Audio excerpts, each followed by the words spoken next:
Kia ora everyone, I am Jenna Joyce Amibonia and I will discuss the two industry standards that guide our daily practice as reprocessing sterile technicians. And these are AS5369-2023 and NZS 8134-2021. So let's begin with AS5369-2023. This is an Australian standard on the reprocessing of reusable medical devices and other devices in health and non-health related facilities. This standard provides the framework or the practices and requirements necessary for the safe and effective reprocessing of reusable medical devices and other devices. So I will break down the discussion into three parts. First is the scope, and then the requirements for the service, and then we'll wrap up with two best practice examples in relation to the standard. So let's look at the scope of AS5369, which is actually explicitly stated in the title. So AS5369 applies to both health and non-health related facilities. So this recent version superseded or replaced the previous Australian and New Zealand standards 4187-2014, which applies to health service organizations, and 4815-2006, which applies to office-based health facilities. So this revision was necessary to provide a modernized, risk-based approach and a broader scope because now it applies to both health and non-health related facilities. So now it not only applies to hospitals and clinics like dental clinics, podiatry clinics, and endoscopy units, but also to veterinary settings, tattoo shops, and beauty and aesthetic services. However, the standard does not cover every scenario. For instance, it does not include single-use medical devices, consumables, and devices that are labeled by manufacturers as for single-use. So in these cases, reprocessing them is outside the scope of AS5369.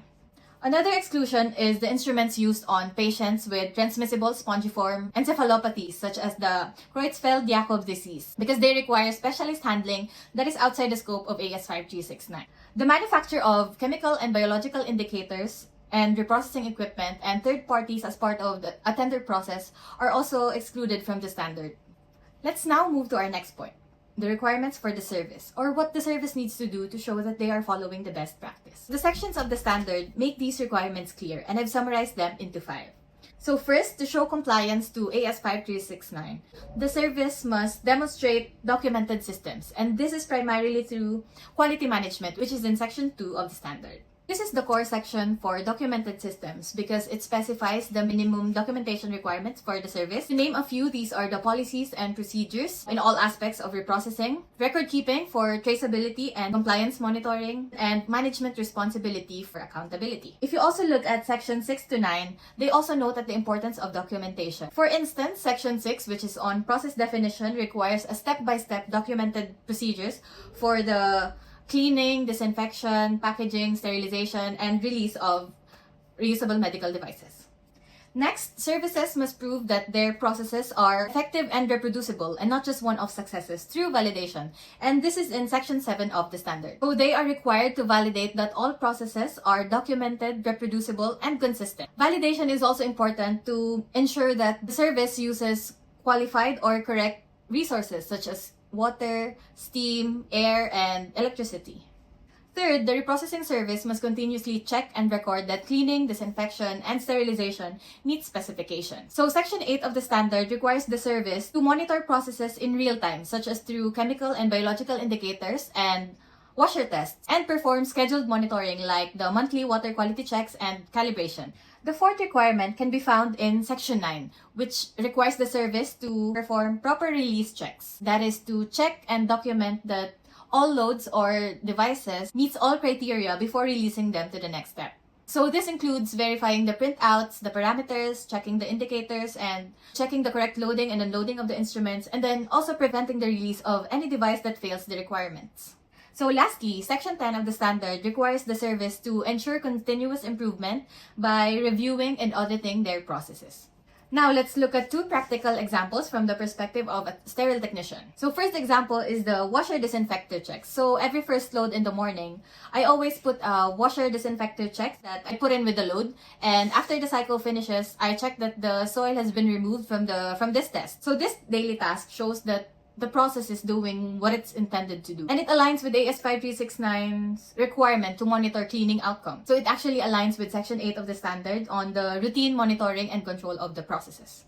The second example is the sterilizer release, which is in line with Section 9 of the standard on the release of RMDs. So before releasing a load from the sterilizer, I always check the printout and confirm that the parameters are correct. The chemical indicators have changed. I also check the integrity of the instruments, especially the wrapped instruments, any wet loads, and also the correct loading of the instruments on the trolley. So I check that everything matches the documented requirements, and that is the only time that I sign off the load. So this release of RMDs ensures compliance to the standards, and it proves that I've done my part in my duty of care to patient health and safety.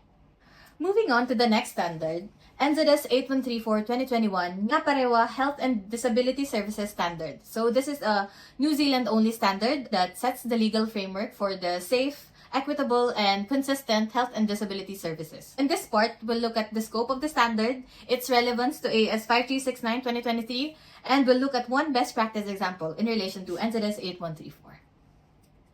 NZS 8134 applies to all health and disability service providers under the Health and Disability Service or Safety Act of 2001. This sets the legal framework for all health and disability services to ensure safe, consistent, and high-quality care for patients. So it establishes core and service-specific standards which cover areas like consumer rights, service delivery, organizational management, infection prevention and control, and environment or equipment. So because it applies to all health and disability service providers, it includes hospitals, aged care facilities, and other health providers like disability support services, hospices, and mental health or addiction services. So these institutions are legally bound to follow the standard. NZS 8134 also applies to Sterile Services Department within those organizations because reprocessing instruments is a vital part of safe healthcare. So, Sterile Services Department operate within a wider environment such as hospitals. So, they are legally bound by the Act through the wider organization's requirement to comply to NZS 8134-2021. Now, who should use the standards? As mentioned, it should be used by all service providers bound by the Health and Disability Safety Act of 2001. So primarily the managers and the providers to ensure compliance and quality systems. It can also be used by clinical and support staff to guide their daily practice, such as us, sterile technicians. So it is important to note that for services that are not covered by the Act, such as smaller private clinics, NZS 8134 is not mandatory, but it is highly encouraged as a best practice guideline. Now, let's talk about how NZS 8134-2021 relates to AS 5369-2023 and reprocessing. So, NZS 8134 is a legal document that focuses on safe, equitable, and equal delivery of service to the people of New Zealand. So, all health and disability service providers under the Safety Act of 2001 must comply to this standard by law. On the other hand, AS 5369 is a best practice guideline focused on the requirements for the safe and complete reprocessing of RMDs. So, compliance to this standard is not by law, but to meet industry best practices. So AS 5369 is not legally binding on its own, but because sterile services usually operate within a wider environment that must comply to NZS 8134, therefore the reprocessing service must demonstrate their compliance to NZS 8134 as well. So AS 5369 therefore becomes legally binding to NZS 8134, which requires the best industry standards to be followed. NZS 8134 links to reprocessing throughout its 6 sections, but most strongly through Section 5, which is the Infection Prevention and Antimicrobial Stewardship. So, 2 particular clauses. Clause 5.2.3h is decontamination and reprocessing of reusable medical devices and equipment. And Clause 5.2.9, which is equipment is appropriately reprocessed based on manufacturer and best practice guidelines. So these clauses show that NZS 8134 requires the service to follow the best practice standard, which is the AS 5369. So that means a service cannot comply to NZS 8134 if it does not follow AS 5369. In other words, the reprocessing service cannot provide safe and quality health care if it does not follow the best practice standards, which is AS 5369, when reprocessing RMDs because they cannot maximize quality health care and minimize infection risk. So now let's look at a similar example from earlier, which is on the monitoring of sterilization loads. So each time I process the sterilizer, I always check the printouts, the chemical and biological indicators, and the parameters to ensure that the equipment has been reprocessed according to the manufacturer's instructions or IFUs and the best practice guideline. So this is a direct reflection of the clause 5.2.9, which requires the equipment or the medical devices to be reprocessed correctly. So looking back at how NZS 8134 relates to AS5369, you can note that this routine monitoring of sterilization loads and checking them, documenting them before releasing them onto the next stage can be connected to sections 8 and 9 of AS5369. So this example therefore shows that it complies with AS5369 through sections 8 and 9 and NZS 8134 through the clause 5.2.9, and therefore the service is following industry best practice and legal requirement to follow NZS 8134. And that is the end of my discussion. Again, I am Jenna Joyce Ebonia, and thank you for listening.